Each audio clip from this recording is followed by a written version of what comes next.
Сәлеметсіздер ме ұстаздар? Бүгінгі видеода осындай додекаэдрлардың шаблонын жасауды көрсетемін. Мұны жасаудың еш қиындығы жоқ, оңай әрі тез жасалады. Мұндай көрнекіліктердің шаблондарын жасау үшін көптеген программаларды қолдануға болады. Соның ішіндегі ең оңайы әрі қолжетімдісі бұл PowerPoint программасы. PowerPoint бағдарламасында вставка, фигуры, осының ішінен дөңгелек фигураны алып қойып аламыз. Оның түсін өзіңіздің қалауыңызға қарай өзгертіп алсаңыз да болады.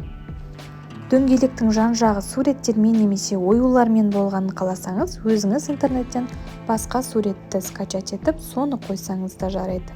Додекаэдріміз әдемі болып көріну үшін оюлы сурет қойып көрейік. Вставка батырмасын басамыз, оның астында рисунок, оның ішінде это устройство деп алдын ала дайындап жүктеп қойған суретіңізді қоясыз. Көлемін қалауымызша үлкейтіп, кішірейтіп аламыз. Енді осы дөңгелек оюдың үстіне 5 бұрышты фигура қоямыз.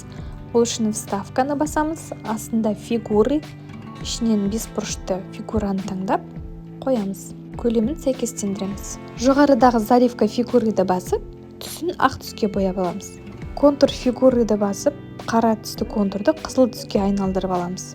Бұл фигураны ақ түске және контурларын қызыл түске бояу шартты нәрсе емес, өз қалауыңызша бояй бересіз. Енді осы ақ түсті жерге текст қоюымыз керек. Ол үшін вставканың ішіндегі надпись батырмасын басып, әрі қарай сұрақтарыңыз бен тапсырмаларыңызды жаза бересіз.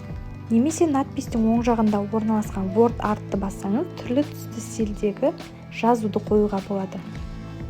Міне осы жерге сұрақтарыңыз бен тапсырмаларыңызды жазасыз. Текстің түсін, көлемін қалауыңызша өзгертіп алыңыз.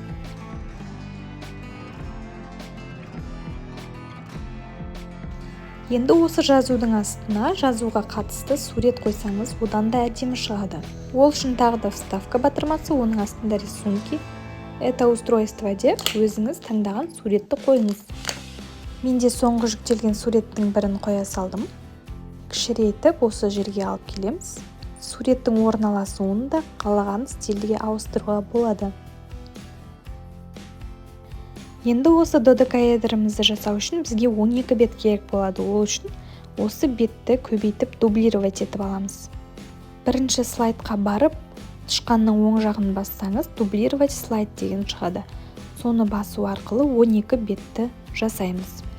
Сонда әр бетке барып фигураны, текстті қайта-қайта қойып отырмастан, жазуды және суретті ғана өзгертіп шығамыз. Мінекей додекаэдрдің шаблоны осылай жасалады. Ақпарат пайдалы болса, лайк және подписка күтемін. Сұрақтарыңыз болса, комментарийға жазып қалдырыңыз. Тағы да басқа осы сияқты мәліметтерді қарап жүру үшін маған тіркеліп алыңыз.